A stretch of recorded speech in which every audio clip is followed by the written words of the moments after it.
بسم اللہ الرحمن الرحیم۔ اچھا جی، آپ کا پہلا سوال یہ تھا کہ یہ جو مبارک کلمات ہیں ان کا ثواب، یا رب لک الحمد کما ینبغی لجلال وجہک ولعظیم سلطانک۔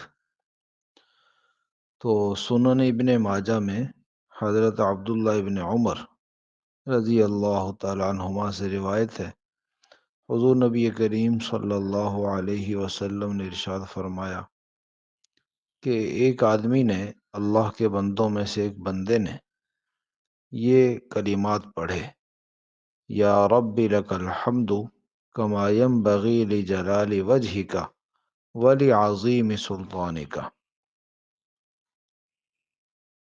تو فرشتے اس پر حیران اور پریشان ہوئے کہ ہم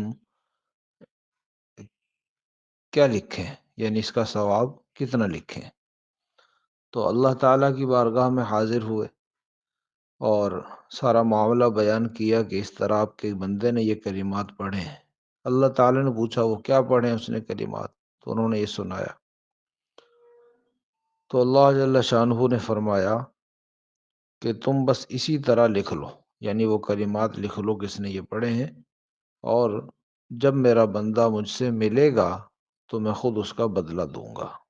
یہ حدیث مبارکہ ہے سنن ابن ماجہ میں، لیکن محدثین نے اس کی سند پر جو کلام کیا ہے تو یہ فرمایا کہ یہ حدیث ضعیف ہے، لیکن فضائل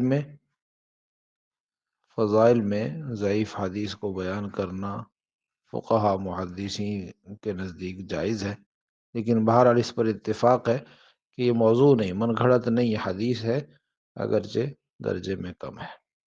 تو یہ روایت